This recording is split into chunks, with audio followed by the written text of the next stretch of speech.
Ia melakukan penipuan dokumen yang menyatakan bahwa seolah-olah dia adalah seorang dokter. Hai, oke, aku punya tebak-tebakan lawas. Dokter apa yang gak bisa mengobati? Nyerah? Jawabannya, doktorandus. Itu mah jokes-jokes lawas ya. Kalau sekarang nih, dokter apa yang gak bisa mengobati? Ya dokter gadungan lah. Emang ada? Banget. Ada loh dokter gadungan yang udah nipu 7 instansi kesehatan. Gila gak tuh? Bahkan sempat diangkat jadi director alias direktur. Ada juga dokter yang hampir bikin Hernando Ari pensiun dini. Kacau, parah banget.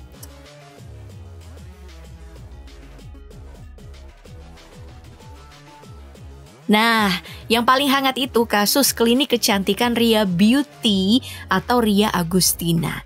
Dia ini ya gak punya latar belakang dan pengalaman medis ataupun sebagai ahli kecantikan yang berlisensi. Bahkan latar belakang pendidikannya itu adalah sarjana perikanan. Oi, mantap. Ini nekat buka praktik kecantikan cuma bermodal dari sertifikat pelatihan yang ia ikutin, ditambah improvisasi dari sedikit pengetahuan yang ia dapat. Bayangin, improvisasi. Modus operandinya, Ria Agustina ini manfaatin media sosial buat promosiin kliniknya. Tampilan visualnya yang meyakinkan, lalu penawaran layanan eksklusif, terus didukung sama fisik cantik Ria Agustina. Dan untuk lebih ngeyakinin lagi, sederet gelar dicantumkan di belakang namanya. Dan boom, publikasi besar-besaran ini berhasil dong menarik perhatian banyak orang. Pasiennya juga ada dari luar. Kliniknya pun berkembang pesat dan punya tarif layanan yang sampai puluhan juta rupiah. Bahkan total omset yang bisa didapat mencapai ratusan juta setiap harinya. Dan itu sudah dijalani selama kurang lebih 5 tahun. Wih, panen banget ya. Nah, supaya nggak kelacak atau terlacak, lokasi kliniknya pun berpindah-pindah dari mall ke mall. Kasusnya akhirnya terungkap setelah polisi menyamar sebagai pasien untuk menyelidiki praktik ilegal Ria Agustina. Lalu, pada 1 Desember 2024, ia pun ditangkap di sebuah kamar APC alias apartemen yang ia ubah jadi klinik kecantikan sementara. Dalam operasi penangkapan, polisi menemukan 7 pasien yang sedang menjalani perawatan. Barang bukti berupa alat derma roller, kemudian krim anestesi, dan serum tanpa izin edar turut diamankan. Ria Agustina dan asistennya DN pun diamankan. Nah, dari pengakuan si Ria ini, ia bahkan pernah melakukan treatment ekstrim derma roller dengan menjanjikan bisa menghilangkan bopeng. Padahal, treatment ini cuma boleh dilakukan sama ahli. Makanya, banyak pasien melaporkan efek samping, termasuk nih pendarahan dan iritasi kulit yang parah. Atas perbuatannya ini, Ria Agustina dan DN dikenakan pasal tentang kesehatan dengan ancaman hukuman maksimal selama 12 tahun atau denda paling banyak sebesar 5 miliar rupiah.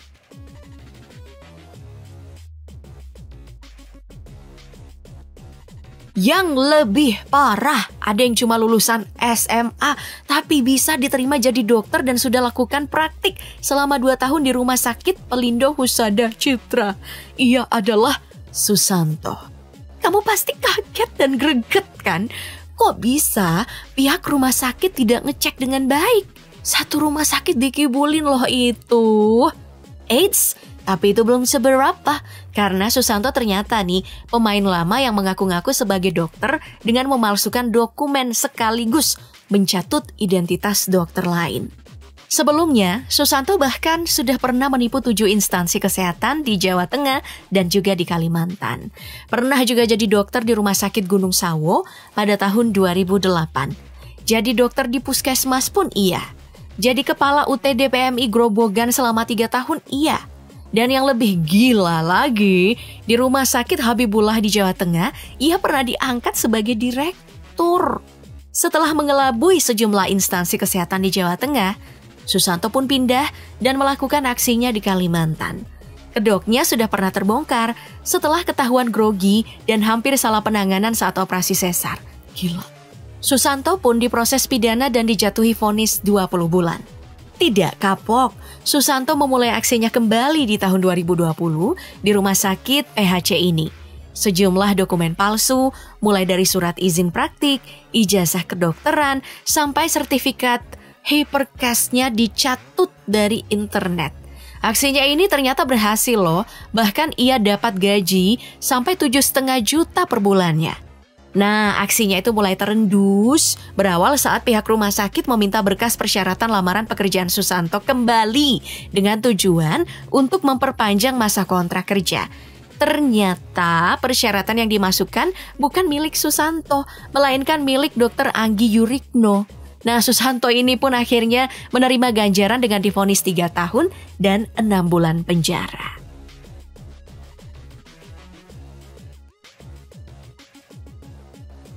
Ada lagi nih, Elwisan Aminuddin yang bahkan sudah hampir 11 tahun jadi dokter gadungan dengan mengelabui PSSI, klub, dan PT LIP. Elwisan Aminuddin juga sudah jadi dokter di 9 klub sepak bola dan pernah bekerja di Timnas Indonesia. Wow, modusnya sama si Susanto tadi nih, malsuin ijazah yang diunduh dari internet lalu diedit. Nah, selama bekerja sebagai dokter di banyak klub, Elwisan hanya mengandalkan Google untuk melakukan penanganan medis ke setiap pemain yang ngalamin cedera. Bahkan hampir membuat kiper Persebaya Hernando Ari pensiun dini karena melarangnya operasi saat cedera. Tercatat ya, selama bekerja di PSS Sleman, Elwisan menerima gaji bulanannya itu 15-25 juta rupiah sejak tahun 2020 sampai 2021. Yang berarti ya total kerugian PSS Sleman adalah 254 juta rupiah. Aksinya ini mulai terendus pada Desember tahun 2021 setelah muncul cuitan seorang kardiolog bernama Muhammad Iqbal Amin yang mana Elwisan ternyata tidak terdaftar di pangkalan data manapun. Manajemen PSS Sleman lalu melaporkan Elwisan ke pihak polisi. Tapi ia sempat jadi buron selama 2 tahun dan selama pelariannya sering berpindah-pindah tempat. Belakangan diketahui, Elwisan pernah kerja sebagai kondektur bis di daerah Tangerang sebelum jadi dokter gadungan. Karena aksinya ini, Elwisan divonis penjara 2 tahun 6 bulan oleh Pengadilan Negeri Sleman. Dia melakukan penipuan atas kegiatan pemalsuan dokumen yang menyatakan bahwa seolah-olah dia adalah seorang dokter. Yah, belakangan ini emang ya, kedok-kedok dokter palsu mulai terbongkar bangkir. Di Cikarang Selatan, Bekasi pada Maret tahun 2024, ada seorang dokter gadungan yang ngaku bernama Dr. Ingwi Tito Banyu atau bernama asli Sunaryanto ditangkap polisi setelah 5 tahun membuka praktik di klinik. Lihat aja nih, kok bisa ya Pop Gengs? Tampang kayak gini sukses jadi dokter gadungan? Mohon maaf. Kasusnya terungkap setelah polisi menerima aduan dari warga dan mantan pekerja yang curiga terhadap klinik yang didirikan Sunaryanto. Nah, dalam penggeledahan, polisi tidak menemukan adanya surat izin praktik dan surat tanda registrasi. Bahkan yang palsu sekalipun gak ada. Begitu juga dengan nama yang dicatut. Setelah polisi berkoordinasi dengan ID, nama Ingwi Tito Banyu sama sekali tidak terdaftar sebagai dokter.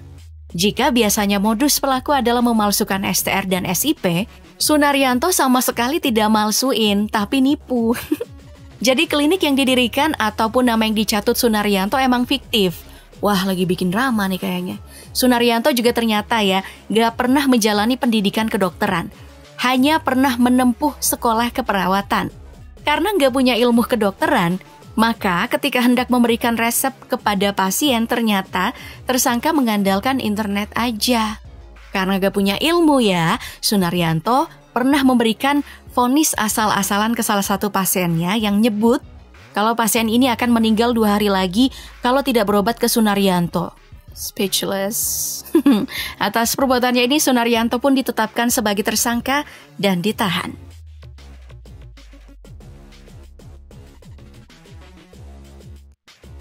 Atau yang pernah terjadi di tahun 2015, di mana seorang dokter kecantikan palsu bernama Jenny Sawolino ditangkap di Jakarta. Menurut pihak kepolisian, pelaku sudah membuka praktik sejak tahun 2013. Jenny dalam praktiknya bekerja sendirian dan sama sekali tidak punya tempat atau klinik. Modusnya, Jenny yang hanya tamatan SMA mendatangi tempat klinik atau membuat janji untuk bertemu. Si Jenny ini bahkan melakukan praktiknya di toilet umum Plaza Semanggi. Biasanya klien Jenny adalah orang yang pengen membesarkan payudara, lalu mengencangkan alat kelamin sampai memperbesar bokongnya. Gak main-main ya, tarif yang dipatok Jenny sebesar 6 juta untuk sekali treatment. Sayangnya, alat-alat kecantikan yang dipakai jauh dari peralatan medis. Bahan-bahannya itu dibeli pelaku dari sebuah toko obat di kawasan Kelapa Gading, Jakarta Utara. Bukannya bentuk wajah atau tubuh ideal yang didapat sama pasien, malah justru harus mengeluarkan uang 100 juta untuk berobat karena injeksi secara ilegal yang dilakukan. Duh, takut. Ini nih bahayanya. Belakangan memang dokter palsu banyak bergentayangan mencari cuan. Setan mah kalah. Korbannya bisa siapa aja. Dari warga desa yang jauh dari akses sistem kesehatan sampai bintang sepak bola yang salah diagnosis. Beberapa oknum bahkan sukses loh menjalankan profesinya sebagai dokter gadungan, menipu rumah sakit dalam waktu yang cukup lama. Nah, efek dokter gadungan ini tentu saja bakal sangat serius dan membahayakan, karena ini persoalan nyawa. Lucu ya, kalau di era digital ini kita masih bisa dikibulin dengan pemalsuan-pemalsuan identitas. Padahal, semuanya udah bisa diakses dengan sangat mudah. Jadi, butuh regulasi yang ketat dalam hal pengakuan dan lisensi praktik medis. Perlu dilakukan verifikasi sebelum diizinkan bekerja di fasilitas kesehatan ataupun berpraktik. Termasuk nih dalam hal ini ya, memeriksa latar belakang pendidikan, pelatihan, dan pengalaman medis mereka. Jadi, tetap hati-hati ya Pop Gengs.